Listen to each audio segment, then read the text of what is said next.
Good evening, everyone. My name is Xabier Irujo, and thank you so much for coming today.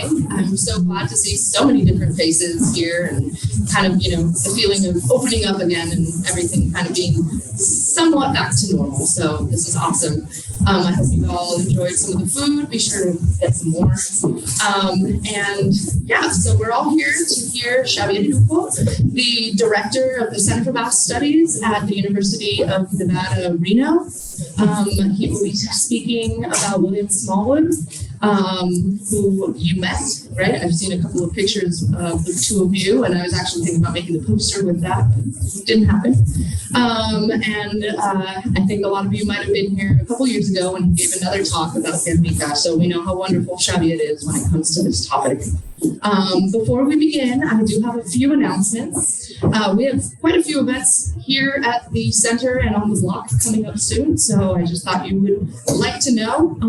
This month, on the 24th at 3:30, we have the Daughters of the American Revolution dedication to Adelia Simplot, the founder of this museum, and that's going to be in a block, and we will also be showing off the new facelift of the museum, so please come on by.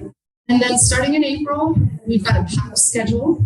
The first weekend of April, we will be doing a Gernika event, which is the fun run for the Basque language. I encourage all of you to participate. It's a way of supporting and promoting the language, which is so key to our identity as Basques. On the 7th of April is First Thursday, and the choir will be singing in front of the boarding house, and there will be a wine tasting at the museum as well. Ours will be extended, so please join us. And then the following day, we have another event here at the center. I do want to give lots of thanks to the Basque Center for letting us have this event here and the event later on in April. The April event, it will be on women's stories, memory, and emotion. And we will have doctors Larraitz Arit Navarreta and Menelete presenting, as well as some music and dance. So we'd love to see you here, because the next day we have the benefit dinner. So you've got 3 days to get your Basque fill in before the summer. And then at the end of the month, on the 24th, we have the Moose tournament. So for more information, please just visit our website. And without further ado, please join me in welcoming Xabier Irujo.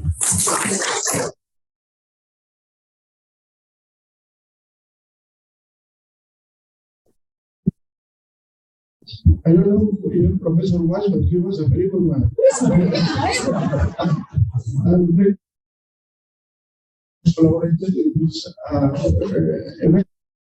University, I know many among you here, and I know that many among you met Egurtxiki, so we are going to be speaking about something that we know. Okay?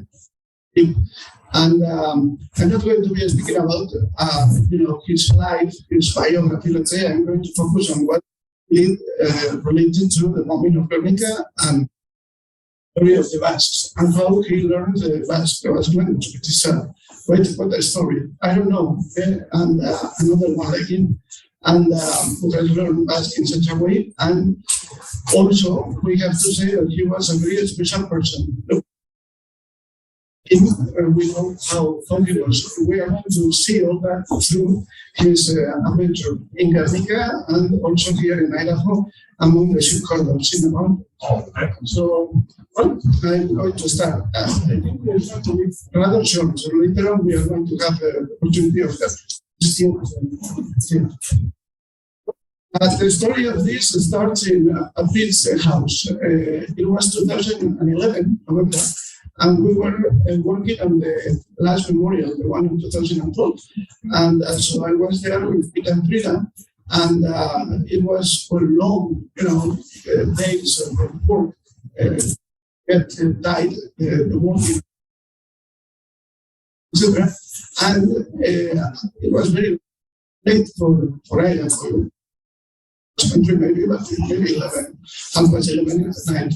And I was sleeping in the basement, and there was a sofa. So we both, then I sat there, and there was something in the cushion, something that disturbed me. Like we noticed that there was something there.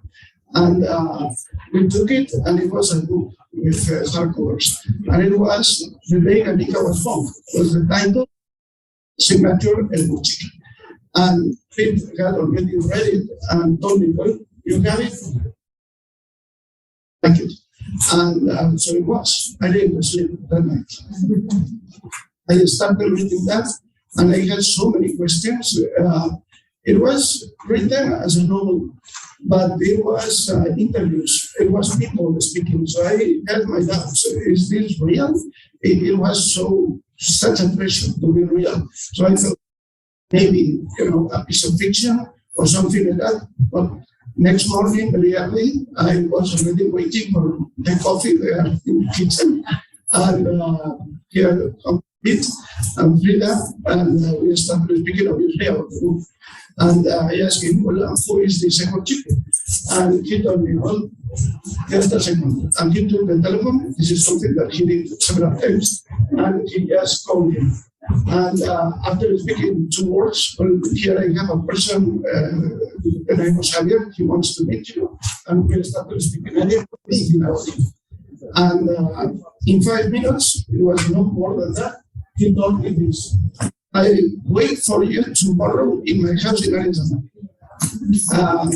I won't be awake because the planes come, I don't know what time, you got all the schedules, you can find, and by the be already in bed. And I have but she's not going to bite you. You just go in, and I will leave the door open, and 3 rooms to the left. And then next morning at 3 o'clock or 4 o'clock in the morning, we will speak. Nothing else. So, obviously, and we can move. And well, it was a story that there I met Egurtxiki, and this is how he was. This is how he became, and he was a very tough person, very vivid, passionate about everything he did. So I arrived in Wickenburg. I went. Pilot did invite me, and next morning at around 3:30, we went to a golf course, and we did that for 3 days. It was like a ritual. 3:30. So it was Caballeros was the name of the place. It was a golf course, and there we would spend some hours, 3-4 hours, taking balls that were lost on the bushes. And according to him, many sports, so they did invite either.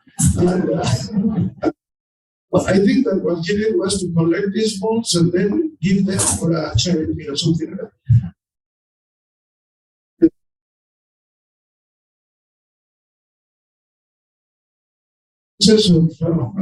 Of rice with eggs, with potatoes, with vegetables, everything. I mean, we had a huge person. And then, apart from all that, also this, which I don't use to eat, in the Basque Country, we don't eat the waffles. Waffles with the potatoes and and I had to eat everything because, they had again, right? And that's with Xabier Irujo. Xabier Irujo was a wonderful woman. By that time, I met her when she was about 92 years of age, and she is the wife of a. He came here from Auschwitz, from our, and he did a fortune in ranches. He worked for President Eisenhower in South America, bringing to South American countries these technologies and agriculture and these things for many years. And they did a fortune. I saw one of these people who showed her giving a $1 million check to a hospital because she lost 2 of her children to is the name, something in the lungs, illness. And she cared about that, so she was giving all that money to that hospital for the cure of this illness. And she wrote 3 books. She was also astonishing. This is when down from the gas. She lived that way. Her daughter also has written poetry and some other books, also named Xabier Irujo. And then I forgot to it. So that was it. And for 3 days, I knew that I couldn't ask anything about Gernika. She didn't want to speak about it. It was clear. Why? Well, next day, very early in the morning, he told me, well, now I know you. Now I know that I can trust you. I know that you are a that you can, that you can work with me. Now we can start speaking about it. And he opened the files, the archive to me. That night I didn't sleep with her, so it was quite short nights doing that with. And he had everything. He had all the archive with all the interviews that he had conducted, photographs, everything. Everything kept in his garage in that house. So then he started speaking about his story, the one that you know better than I did. In 1966, he has many friends, Basque friends here in Idaho. But he was not of Basque origin at all. And he wanted to learn Basque, yes, because he knew these people. And so he decided that the best way of learning Basque was to go to the mountain with these sheep herders who only spoke in Basque. Many among them didn't speak English at the time. And he spent there about 2 every year in periods of siege. And speaking Basque was the only option. So he learned. After 2 years, he learned. And the system of learning was very peculiar. And I saw his notebook with all these images. He built mental images. So, for example, if I were to say Ardovi, he turned that into English. So he said, R, you are, like you are, no, like, Donald, and B. And then what he read was the image that he had in his mind to keep that there. And he never wrote too much anything. All these notes were written later on. I mean, when he was in the mountain, he was just building up all these images and then practicing with that. So every time he had to do something, all these images came to his mind, and this is the way he learned. And I can say that he learned very, very well. 8 years after this, I spoke with him only in Basque for 3 days in Gernika. So he learned very, very well. Probably years almost without speaking any Basque. And was one of the sheep herders in that camp.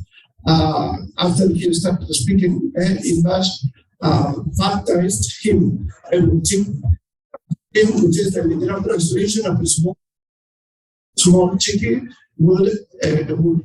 And that for him was like a title. It was much more than a name. When he introduced himself, saying, I am Egurtxiki, was proud. You proud. And another thing with his background is that he was of the generation of these big for example, or Amsterdam.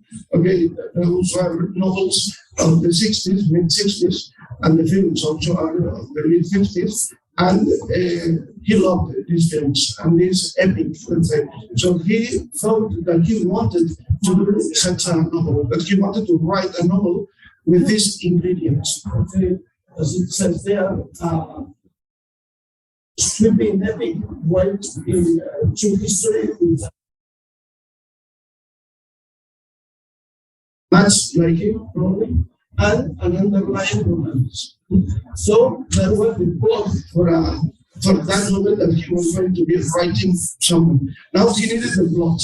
and yet he didn't have one. And he was looking for stories. Basically, we're going to write this novel, and here comes Gernika. In the end, it is a story of Gernika, not specifically Gernika, but the war, in the Basque Country in 1936-37 came to be that plot that he was looking for many years later. Action to Gernika started in 1970.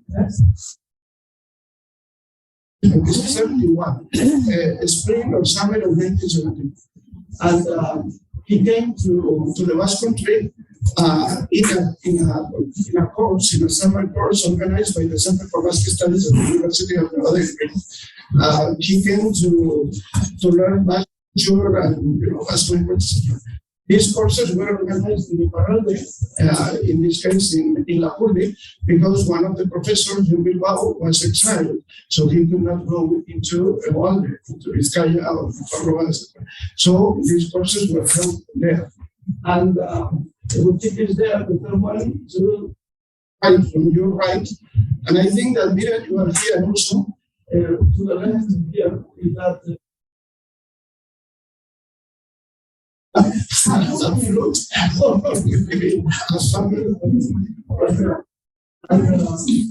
I know several of these people, some of which I have interviewed for another book. This is the picture that he went with his son, Bill. So after some days there, here is the car. But it was a red car. This is a black one. It was a red one. So after some months there in learning Basque with the university, he had this car shipped from London to the Basque Country, and he spent the rest of the months in Europe traveling with his son. So the first place to go was to Gernika. So he went to Gernika here with his son Bill, and they had now being told that he went there in the weekend.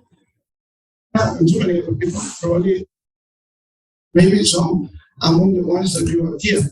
Among them, for example, John Senarusa, it's a son, and his wife went to honeymoon. The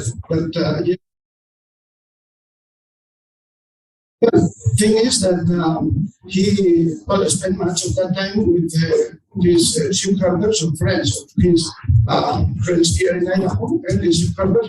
And one day he had a very long time. So since he didn't almost sleep, at 3 o'clock in Gernika, everything is closed until 7, probably 8 at that time, maybe late. And he went walking through this small town on top of Gernika. And when he was going up, he looked down and he saw all of a sudden that all the roofs of the buildings in the city center were new, basically new. And the roofs of the houses surrounding Gernika were older, much older. So he saw, well, this is what was destroyed during the bombing. These roofs are new because these houses were rebuilt after they were destroyed during the bombing. And he was astonished of the size of that area. It was basically all Gernika. And he went down. It was by then probably 7, 8 o'clock in the morning. The Boise Tavern was one of these taverns created, opened by one of the ship carvers here in Idaho after many years here, returned and opened that tavern. And the owner was his friend. And obviously the bar attendant. The bar attendant was very, very close friend. It was one of these taverns to which he always went. And he went with this idea of his discovery about the bombing, and he told him, the bar attendant in Basque, what he had done.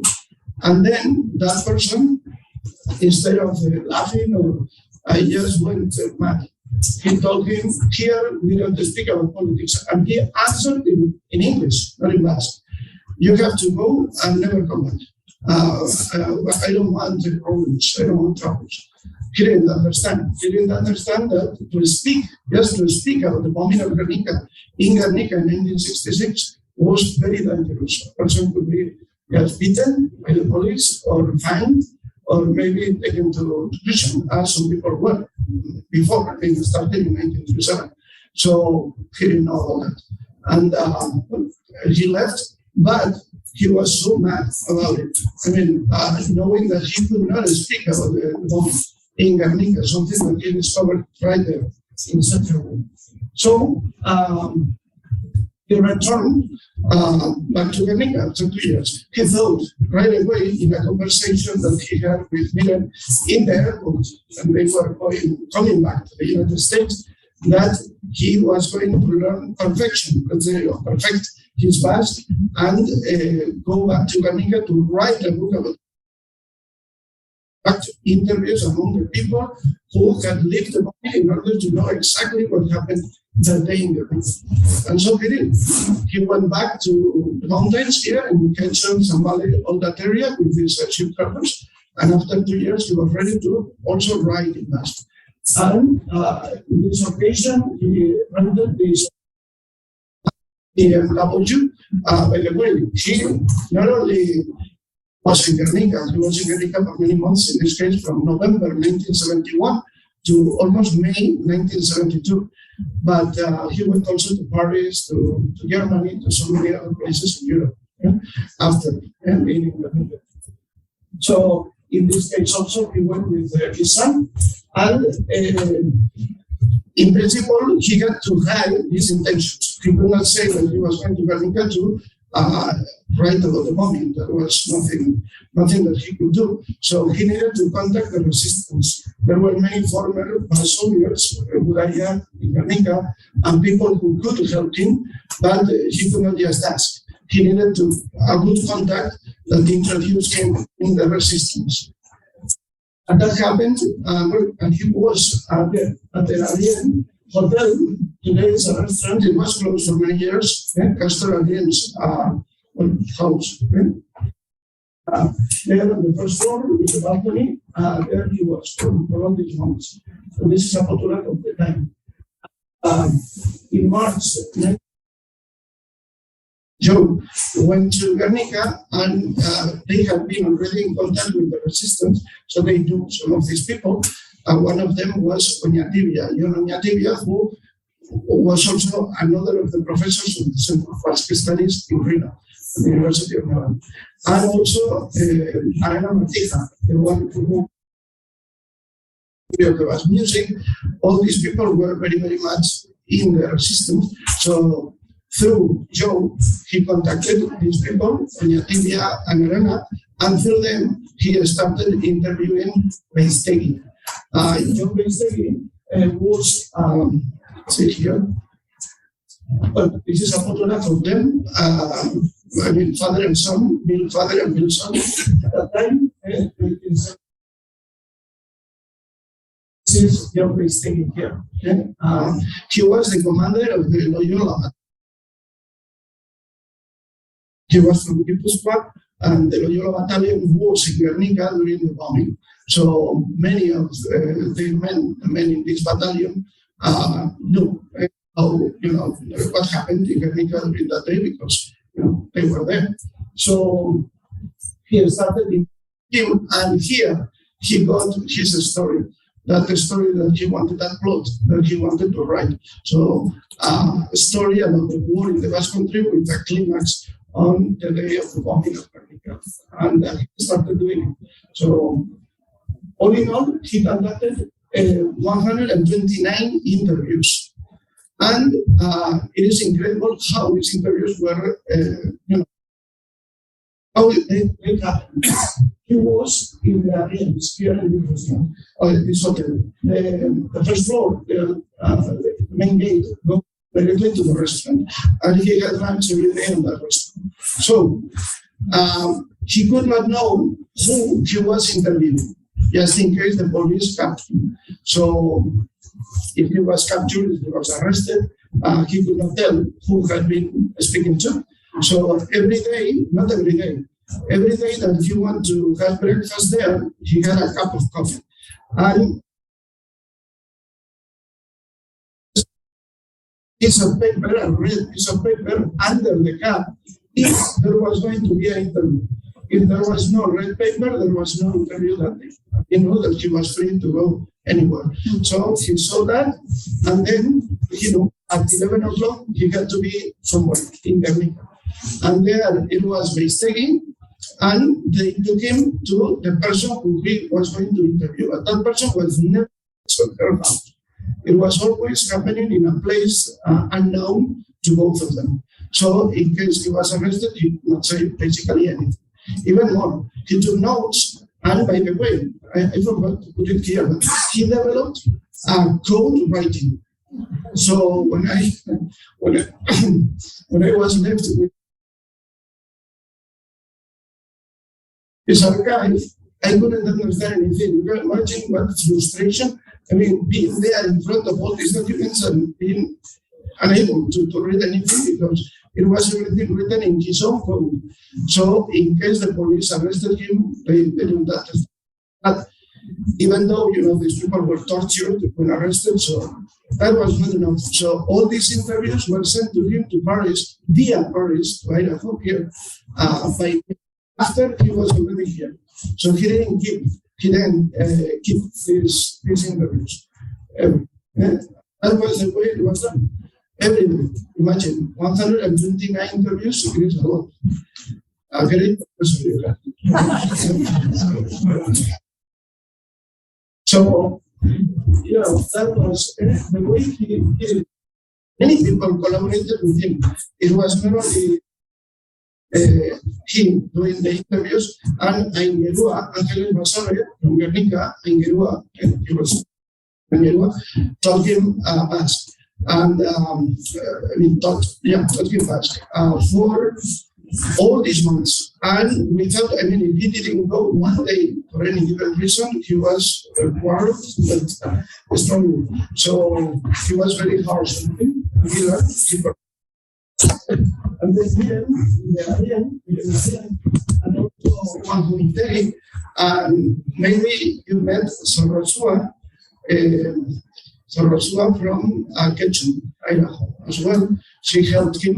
Sarasua had I tried to remember his name, Mari Carmen maybe, and she had a restaurant that she and her husband, to these three Hollywood actors. Willis, the other one, I don't remember. Stallone and Willis Stallone and the three of them. So he sold his restaurant. She was one of the people helping him doing the interviews. And this is how he told it.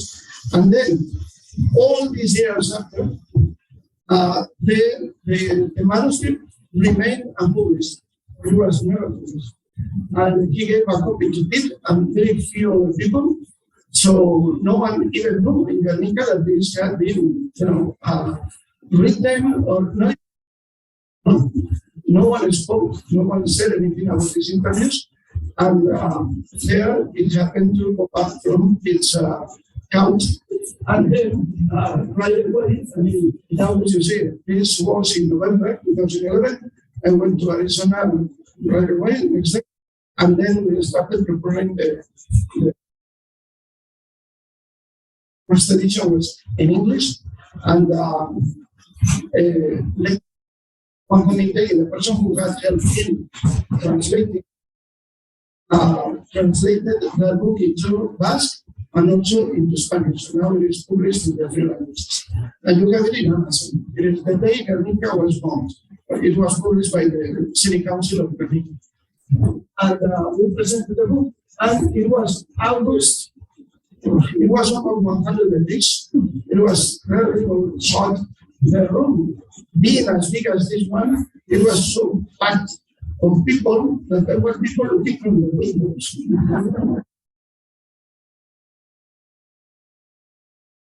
Wanted to be dressed as a woman with a coat. I don't know how he survived. He went to the plan without a Bulgari, And he spoke for about 40 minutes in Basque. In Basque, everything. He didn't say a word in English. And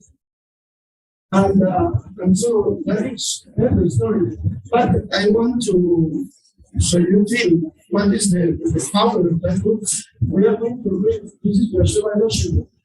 He was the first person who told me the story of the bombing. He was captain of the Basque Army in Gernika, the way Gernika was formed. And he later on wrote a book, and he obviously is one of the persons who reviewed by Egurtxiki during his trip. But I want to read for you three of these one without the English. And you are going to see how powerful these interviews are and what is what a rich source of information. I mean, the story of the bombing of Gernika is not the same before and after this book had been published. Now we have a much inner look into what happened in Gernika. I have focused on what the Germans and the Spaniards and the Italians did, much more on how the bombing was developed and what was the logic behind the bombing, but I didn't have enough information as for what happened in them. And this book provides full information. So I will have this.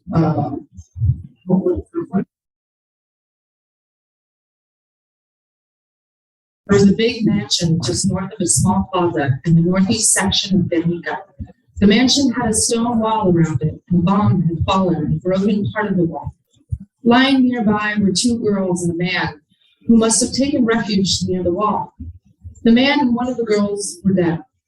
The other girl was still alive, but her abdomen had been torn open and her intestines were hanging out. Her eyes were open, and they seemed to be pleading to me for help. I knew that she was mortally wounded, but I knelt down and she struggled to get up. I held her under the shoulders and tried to assure her that a stretcher was on the way and that we would take her to the hospital as soon as possible. She just looked at me. She never said anything.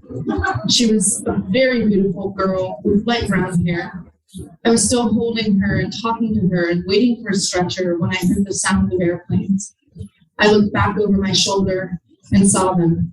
They were those ugly, three-motored German bombers. Going right upon us. I turned and looked back at the girl. She was dead. I had seen death many times on the front, but a wave of emotion came over me.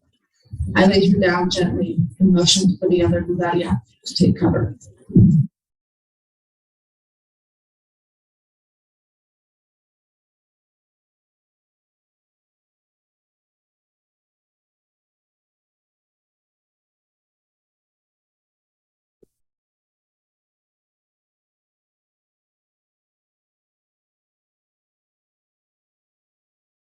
I knew that I had made a mistake.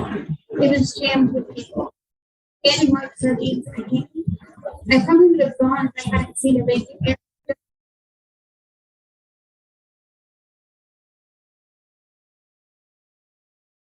He's crying. Apparently, the others were afraid.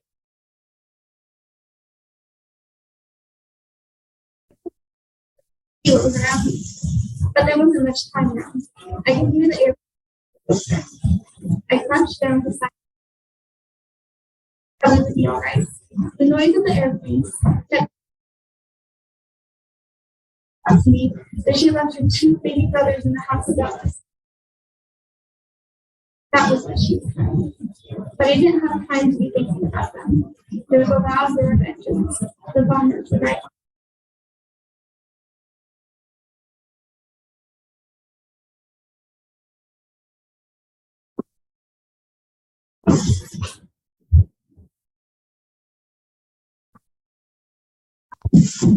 I participated in a scene that left very deep trauma in me for a long time. I ran into a woman covered with dust and with dingy hair who couldn't say anything but, "My son, my son." She dragged me to a pile of ruins that had been her house. I started to work furiously to take away the stones and heavy beams. I scratched my nails until I broke them. Bombs were falling, but I didn't pay any attention to them. I only felt the presence of that woman behind me. She would not let me rest. Then I found the child. He wasn't more than 3 years old. I touched his clothes. My hands came back covered with blood. It was still hot. Finally, I removed his body. It was broken and lifeless. I raised him toward the mother. For many years, I have been seeing that woman's eyes. She took her son and emitted a horrifying shriek. Then she disappeared among the ruins, carrying the dead boy.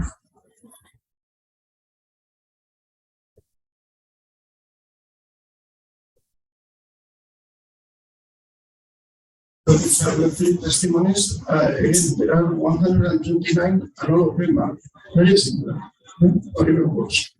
So, this is Egurtxiki, and his work. One of the things that we may say about him is not only about what he wrote and how he wrote the book, methodology and everything, but also that he had a clear idea that in order to write Basque history, he had to learn Basque. In order to understand really what had happened in Gernika, he had to do it in Basque, not in English or in Spanish. So this is it. Thank you very much.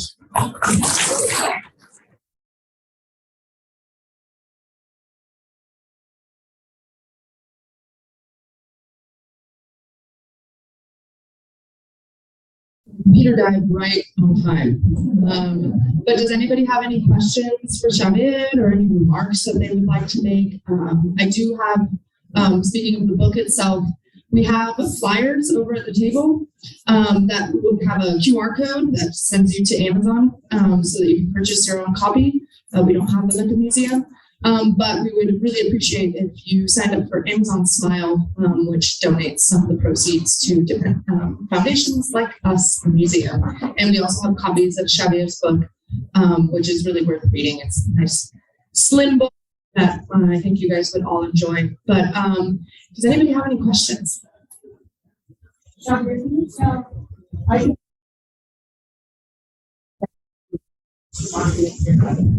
and what you have done over the years that remain a central part of their annual. I was thinking that we were going to speak about maybe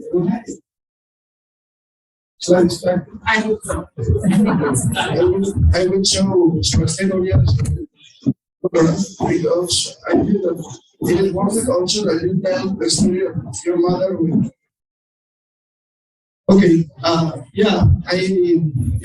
my involvement with the bombing of Gernika is basically a lifetime story because my grandfather was from Euskara, from Alberta, in charge of the primary education. And so he was in charge of the children, basically in Euskara, in that they thought that the Castoras were safe in places like Gernika, of the front line of the bombs, basically. But these rebel air forces started bombing these places, so they had to move all these children to other towns, cities, and finally about 32,000 children went off the Basque country from May to August 1937, something similar to what we are seeing these days. So, Gernika for him was just part of his life.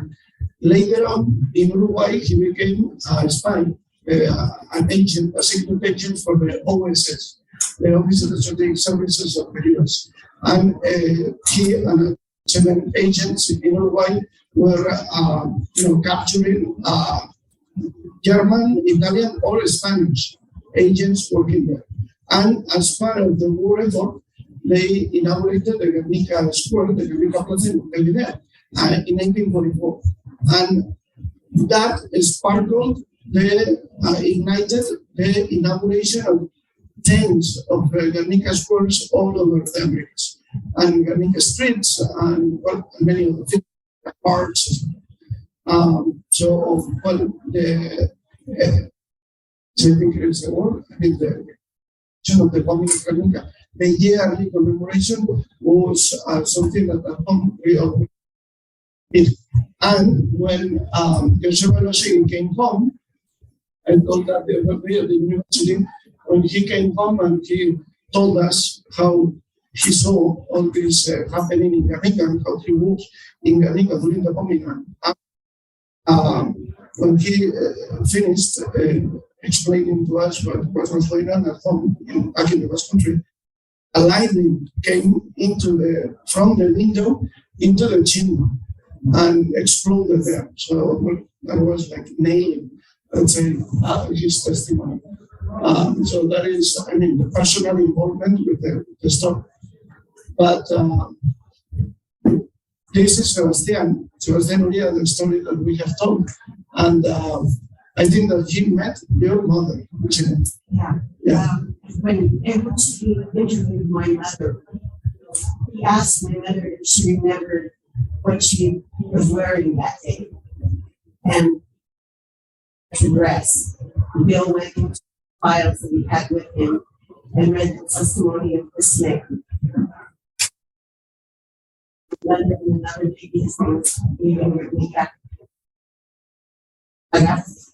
And my mother was so happy to know that this man was still living because Egurtxiki had been invited to their annual reunion of the Pilates of December. She sent toxic stars to him, so he would know that after all these years, she still remembered because his arm was straight. Mother on the right side of the road. And on the side of the road.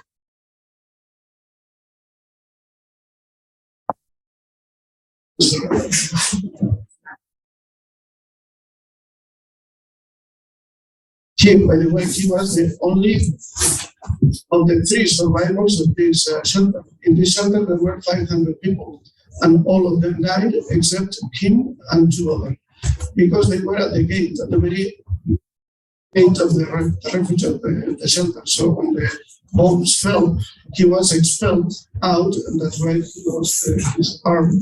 But the rest of the 500 people only on that spot.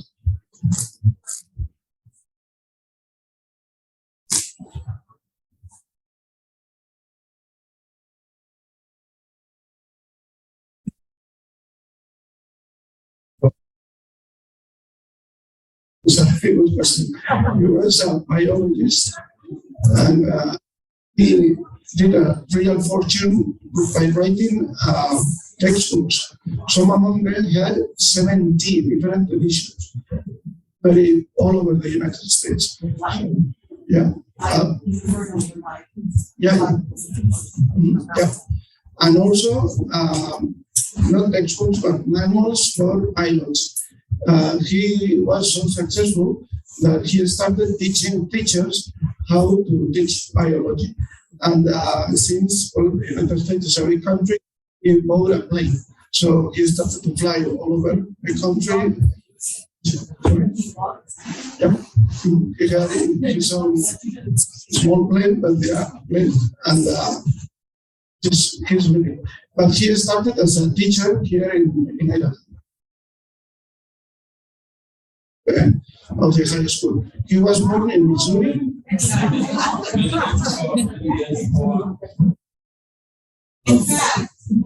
really won't say this, but when Bill was a high school teacher, and he was writing his first biology book. And so through the whole semester, he would chapters and give it to the students, so they saw the whole book. And it never was closed.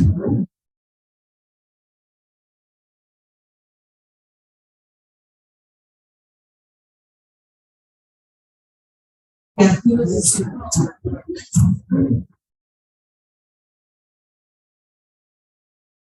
Yes, I'm from Mount Hall as well.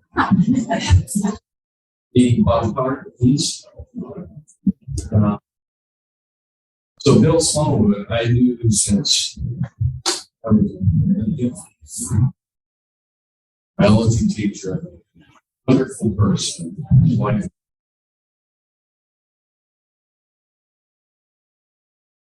Actually, we bought our family.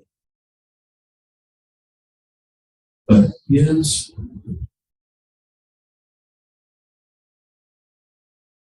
well, he left being a biology teacher and started writing books.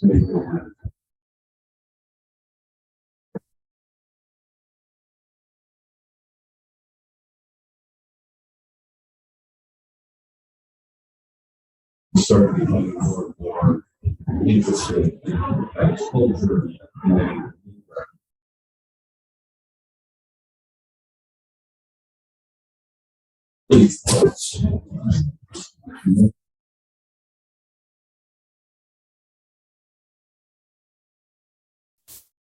the rights for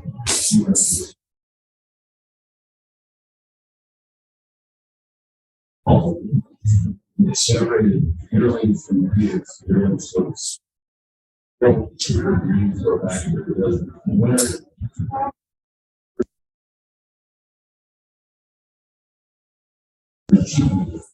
All the immersing himself.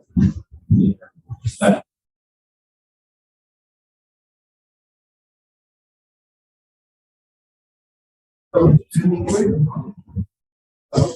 for that also he immersed himself. So, and he immersed himself in the story as well, and meeting people who had met him. And, and he did these other things. I mean, he was very practical. For example, he told me that one of the things that he did, I am doing now, is he had 3 sons, and with Bill, for example, he told him any place in the world he wanted to go with him for a month alone. So father and son alone, and speaking. So all decisions during the trip were the son's decisions, where to go, what to see, what everything, and then they could enjoy this. And he also helped in the libraries in Arizona, at least, paying basically some money, it is in the way of the prizes of awards to students who read the books that he was given to them. So, and in that way, he has achieved many things. He was given an award in I don't know, the library system because of the system that he performed. And so, in order to help people have it. So I have focused on the, it has a very good slide. Maybe probably were hundreds and hundreds of hours. And achieving that novel that remains a book.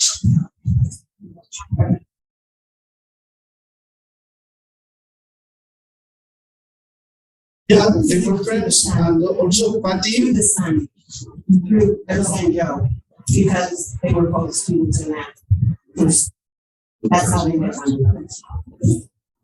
And you know Patty as well. Yes.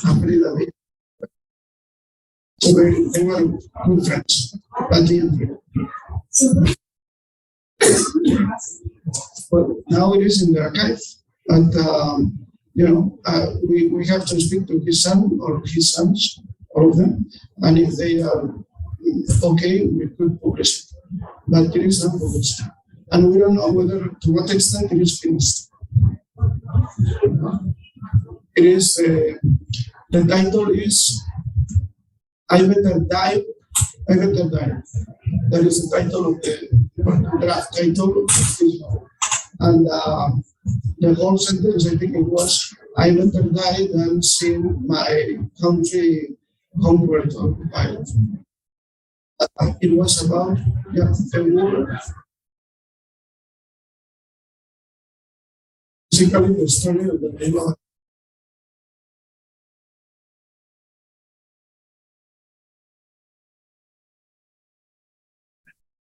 I have forgotten to say that he died in Twin Falls this winter, this Christmas, and his wife died just 15 days after him, and they died in the Senoa,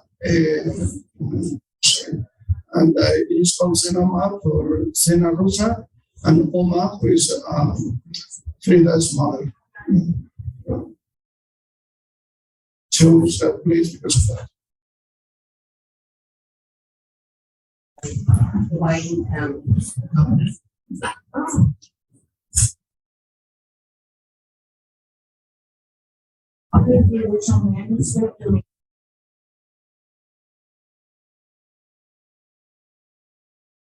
Yes, almost everything is in Gernika.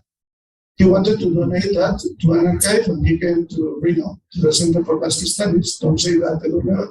I told him for that was not our archive, but Gernika. So he took everything to Gernika, and now it is there, the whole fund. So it is searchable. You can go to Gernika, see, visit it, consult it, and it was about 13, 14 boxes, plenty of everything that he had done.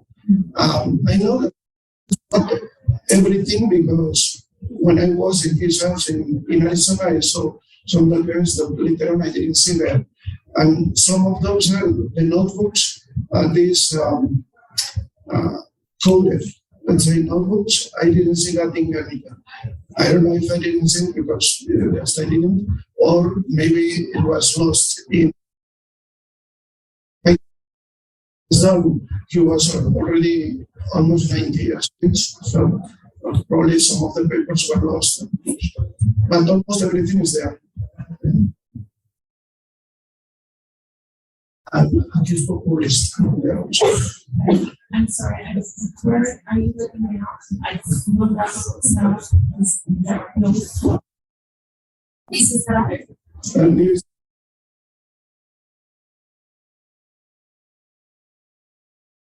in the Basque Country, houses in Aralar, in Aralar Mountain, very close to Lecumberri, in the boundary between Euskara. And I come to Boise every time the invites me, I go for 1 year.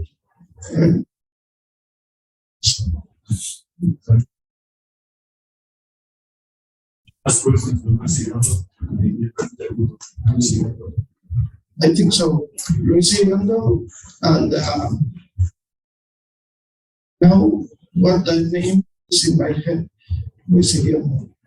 Yeah, he was here. It was or not? No, Luis is inviting. Here in Gernika, in Boise, interviewed Luis. Luis, who was also an eyewitness of the bombing of Gernika himself. I don't know. He died some years ago. He came once to my class here at Boise State to speak. And he was Luis. Luis? Amorevita, maybe Luis Amorevita, yeah. He was there too after. Luis, and he became later on a US soldier during World War II in communications. I know that. Amorevita, yeah. And and so many people here in Boise as well. I mean, out of these 129 interviews, 78 were carried out there in the Basque Country, and the rest here in around 20 or so. Yeah. Oh, yeah. No, he didn't do that. Yeah, I have interviewed with him. Yeah, he is one of the, he's now 95 or 96 probably, yeah, so. He's a beautiful person. We put his memoirs and his testimony of the bombing is also And yeah, but he was not interviewed by Egurtxiki. And I think that the reason is that Egurtxiki interviewed people who were connected to the resistance. So people who were very adults, let's say, or really young people, not children, but people. I'm very sorry. You know, 20, one of them maybe 3 years of age or more. So they, you know, the testimony is very different. And Luis was not in the resistance. You know, so that is the reason. I remember the tape. I don't remember. Some, well, he did the interviews and he did also, and I think that you are in one of these tapes, you know, again, he did songs. So you and some other people a guitar and some songs, you know, with a radio and the songs that were at the time. And But the interviews. not that I know, but not all. Okay? There were some notes of himself speaking to him, and also these songs, these recordings. And many photographs as well of the trip, and you know, his stay in Gernika. There are witnesses who came there, but not many. I mean, this photograph is not of 1971 or 72. It is of 1978. I mean, after Franco's death. Before, no photograph, obviously, of these interviews and that could lead to the police, you know, knowing who was.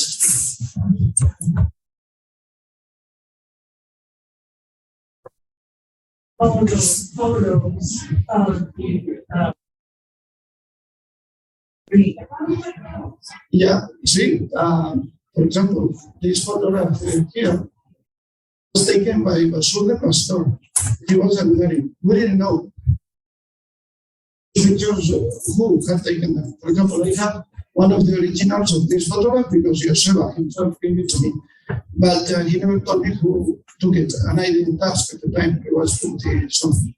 And later on, Egurtxiki brought these pictures because he had been in Paris with some of the people who were exiled in Paris. For example, President Leizaola, who was government at the time, Joseba Losegui, Albert, and Faustino Pastor. The soldiers called him Basule, and he took these photographs.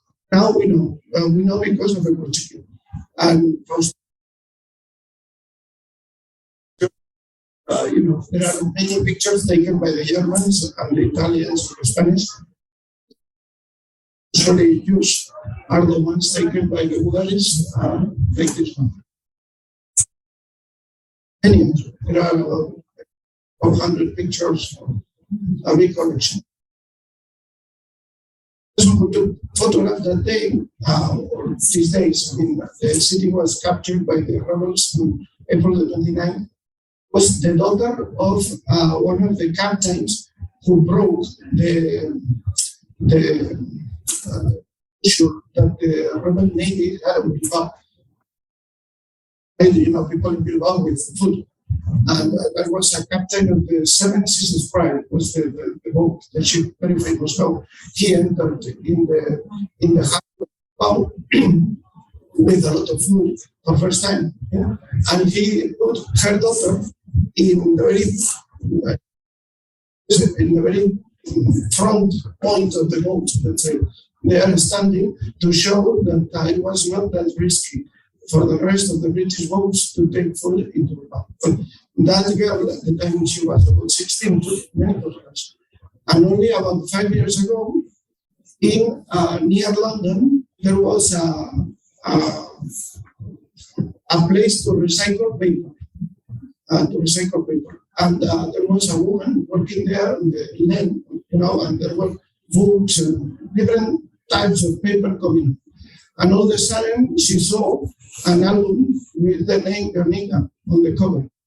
She decided to take it, to save it, from destruction. It was cycle just by chance. And that album is now in the